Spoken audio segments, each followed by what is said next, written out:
Hello friends, welcome to my channel. आज मी तुम्हाला दाखवणार आहे एकदम सोप्या पद्धतीने ठेलेवाला स्टाईल सँडविचची रेसिपी, त्याचबरोबर त्याच्यासोबत जी बनणारी चटणी असते त्याची रेसिपी।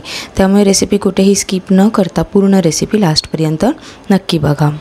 सर्वात आधी इथे मी सँडविचची चटणी तयार करून घेतली। तर सँडविचची चटणी तयार करण्यासाठी एका मिक्सरच्या भांड्यामध्ये 1 चमचा जिरा, 10 ते 12 हिरव्या मिरच्या घेतलेल्या आहेत, त्याचबरोबर अर्धा मूठ पुदिना आणि 1 मूठ इथे मी कोथिंबीर घेतली आणि ह्या सर्वांना आधी मी वाटून घेतलं पहिला। आता हे मिश्रण वाटल्यानंतर थोडं आबडधबडच वाटलं होतं। मग ह्याच्यामध्ये अर्धा इंच अद्रकचा तुकडा, 5 लसणाच्या पाकळ्या, चवीनुसार मीठ टाकून घेतले आणि अर्धा लिंबाचा रस या चटणीमध्ये इथे मी स्क्वीज करून घेतला। त्यानंतर पुन्हा झाकण लावले आणि एक पेस्ट इथे मी तयार करून रेडी केली।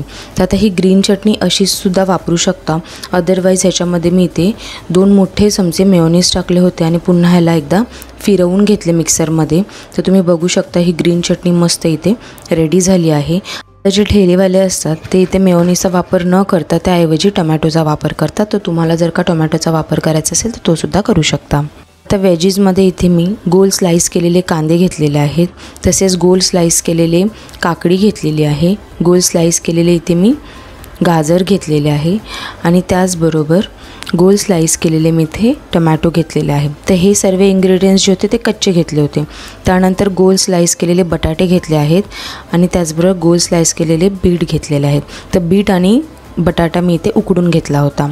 त्यानंतर मीठ, तसेच चाट मसाला आणि ग्रीन चटणी, जी की ऑलरेडी मी तुम्हाला दाखवली आहे कशी बनवायची। आणि लागणार आहे आपल्याला इथे मक्खन। तर इथे मी अमूलचं मक्खन घेतलेलं आहे। तर सँडविच असेंबल करताना सर्वात आधी मी 2 ब्रेडचे स्लाइसेस घेतले। ब्रेडच्या स्लाइसवरती इथे मी बटर स्प्रेड करून घेतला। तर अर्धा चमचा बटर मी एका स्लाइसवरती स्प्रेड केला आणि अर्धा चमचा बटर मी दुसऱ्या ब्रेडच्या स्लाइसवर स्प्रेड करून घेतला। दुसरी लेयर मी इथे चटणीची लावली आहे। तर जी ग्रीन चटणी तयार केली होती ती मी आता इथे वरती या ब्रेडवर स्प्रेड करून घेतली। आता तुम्हाला तिखट केवढं लागतं त्यानुसार ग्रीन चटणीचा वापर करायचा आहे। मग मी ह्याच्यावरती जे बटाटे उकडवून स्लाइस करून ठेवलेले ना ते 4 लावून घेतले। त्याच्यावरती मीठ टाकलं आणि चाट मसाला टाकला, कारण की बटाटे एकदम फिक्के होते। मग मी जे बीट उकडवून ठेवलेले आणि स्लाइस केलेले ते मी याच्यावर लावले।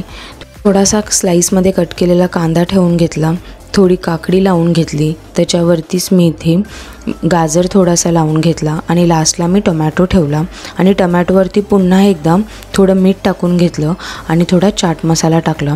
त्यानंतर जो दुसरा ब्रेड आहे तो या ब्रेडच्या स्लाइसवरती ठेवलास आणि ह्याला व्यवस्थित प्रेस करून घेतलं।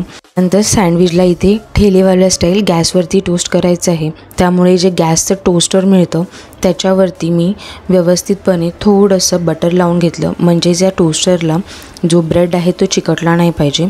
तयार कच्चा सँडविच मी ह्याच्यामध्ये ठेवला आणि खाली जो पिन असतो त्याच्याने त्याला लॉक करून घेतलं। आता एका बाजूने गॅसची फ्लेम स्लो ठेवून 3 ते 4 मिनटं हार्डली लागले। त्याच्यानंतर मी बाजू ट्विस्ट केली आणि चेक केलं तर एकदम मस्त गोल्डन कलर सँडविचला आला होता।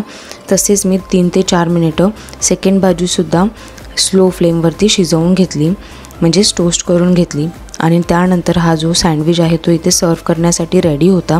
तर गरमागरम सँडविचला आधी मी कट करून घेतले। आता ठेलेवाले जसे या सँडविचवरती बटर लावतात तर मी परत एकदा ह्याच्यावरती बटर लावलं। त्यानंतर जी ग्रीन चटणी होती ती लावून घेतली। आता मी इथे काही डिझाईन नाही दिलेली आहे। त्याचबरोबर टोमॅटो केचप लावून हा गरमागरम ठेलेवाला सँडविच इथे मी सर्व केलेला आहे। तुम्हाला आजची माझी ही रेसिपी कशी वाटली ती मला कमेंट सेक्शनमध्ये नक्की सांगा। आणि जर का तुम्हाला माझी रेसिपी आवडली तर चॅनलला लाईक, शेअर आणि सबस्क्राईब करायला विसरू नका।